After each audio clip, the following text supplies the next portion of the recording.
arahan-arahan atau pelajaran-pelajaran dari Ustazah Ananda Syarifah Rufaidah Shihab. Kepadanya kami persilahkan.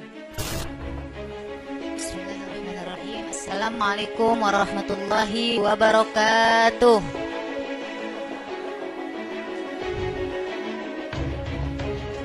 Alhamdulillah wassalatu wassalamu ala Rasulillah wa ala alihi wa sahbihi wa mawalah. Allahumma anfa'na bima 'allamtana wa 'allimna ma yanfa'una.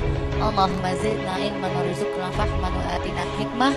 Allahumma barik lana fi majlisina hadza bi rahmatika ya arhamar rahimin. Ibu-ibu yang saya cintai, alhamdulillah kita bisa hadir di tempat ini dalam keadaan sehat walafiat, sehingga kita bisa bersilaturahmi kembali, Bu, ya. Karena udah lama nih nggak ngaji, saking padatnya jadwal Habib Rizik, Bu.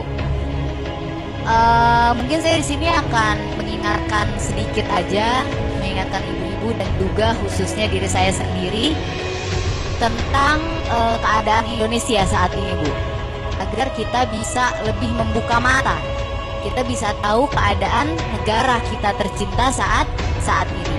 Nah, ibu yang saya cintai, sebelum kita masuk ke Indonesia, saya ingin menginformasikan tentang negara lain. Ada 3 negara yang ingin saya ceritakan di sini. Negara yang pertama adalah Tibet. Nah, ibu-ibu yang saya cintai, Tibet ini melakukan kerjasama dengan Cina, Bu. Nah, dia melakukan kerjasama dengan Cina.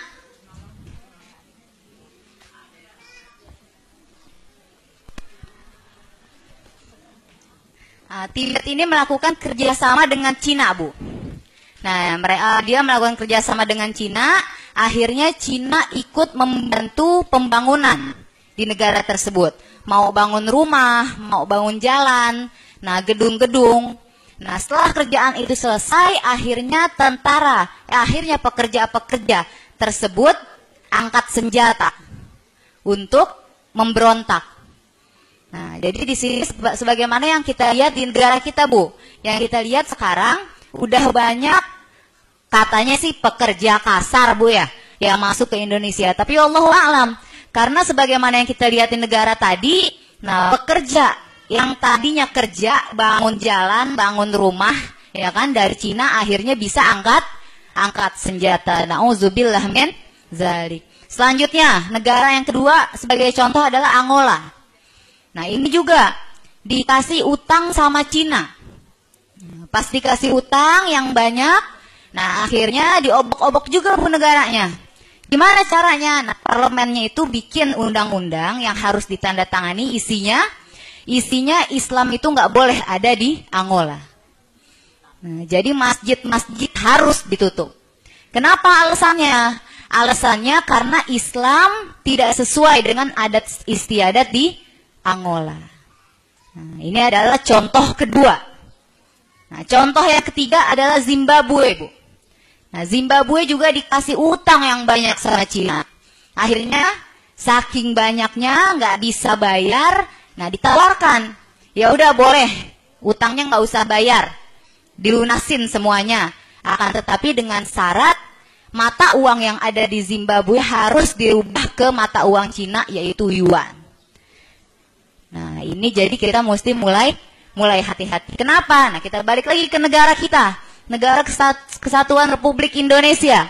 Nah, yang terjadi di sini sekarang udah banyak, Bu, orang-orang Cina baik legal maupun ilegal yang masuk. Ya, Bu, ya, jumlahnya udah sangat-sangat banyak. Nah, ini juga mesti kita waspadai. Nah, karena badan-badan mereka kita lihat nggak kayak pekerja kasar, tapi seperti tentara, Bu. Badannya tegap, bagus, Bu, ya. Nah, terus selanjutnya juga pemerintah kita sudah mulai mengingatkan pengusaha untuk berbisnis dalam usaha mereka dengan meninggalkan dolar dan rupiah. Nah, disuruh gantinya ke yuan. Nah, ini udah mulai indikasi-indikasinya, Bu, ya. Nah, saya bicarakan di sini agar kita bisa buka mata, nggak tutup mata dengan hal-hal seperti ini. Jadi kita nggak kaget dan bisa waspada. Selanjutnya juga yang ketiga, ada kepres bahwa orang asing bisa diberikan hak milik untuk rumah, tanah, dan perkebunan. Nah, ini juga sangat-sangat bahaya. Kenapa? Karena orang asing, ya Bu ya, asing atau asing itu duitnya banyak. Jadi kalau dikasih kesempatan untuk memiliki rumah atau yang lain-lainnya, nah kita bisa diusir dari tanah kita sendiri. Nah, selanjutnya juga Bu, yang perlu kita ketahui sampai saat ini, walaupun DPR udah teriak, ulama udah teriak, tapi reklamasi masih jalan, Bu. Jadi diam-diam mereka masih jalan. Nah, sekarang walaupun bangunannya belum ada, itu bakal dibangun apartemen, Bu, itu udah dipanen di luar negeri. Udah di Beijing, udah di Singapura, udah di lain-lain, udah diiklanin, udah dijualin, dan udah laku semuanya. Padahal apartemennya, rumahnya belum ada. Nah, tapi udah laku semua. Jadi yang bakal tinggal di situ siapa, Bu? Kita atau orang asing? Nah, kita atau orang asing? Orang asing. Jadi itu reklamasi bukan buat kita, tapi buat mereka. Nah, sekarang kalau kita hitung-hitung nih, Bu ya, di situ ada 17 pulau, Bu.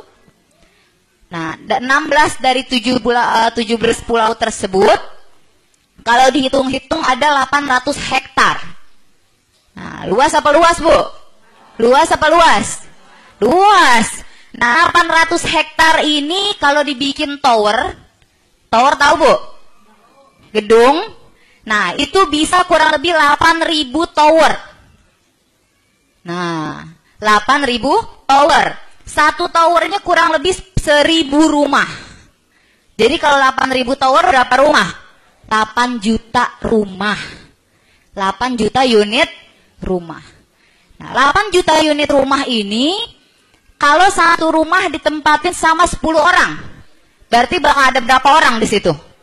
80 juta orang asing. Nah, kalau setengahnya deh, kalau satu rumah 5 orang, berarti bakal ada 40 juta orang asing yang bakal tinggal di situ. Nah, jadi kalau seandainya sampai nanti bakal masih ada pilkada, Bu, nah mereka udah nggak perlu suara-suara kita, suara mereka juga mereka udah langsung menang. Na'udzubillah min zalik. Nah, selain itu juga Menkumham juga sudah mengirim utusan ke Beijing. Terus apa yang dia informasikan di sana? Nah, dia informasikan bahwa kalau orang-orang Cina mau tinggal di Indonesia gampang, tinggal online aja. Tinggal online aja. Na'udzubillah min. Jadi udah banyak indikasi-indikasi yang dengan ini kita harus lebih waspada. Nah, dari sini, kami semua di sini mengajak ibu-ibu sekalian untuk bangkit. Nah, bangkit ya semaksimal kita.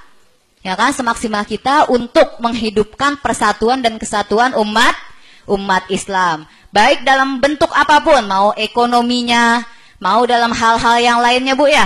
Siap gak bantu persatuan Islam? Siap gak bantu kesatuan Islam?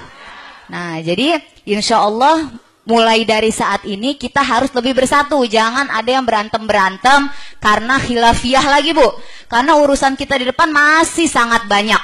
Ya, jadi udah nggak ada waktu untuk kita pecah belah. Harus dan wajib bersatu insya Allah. Takbir.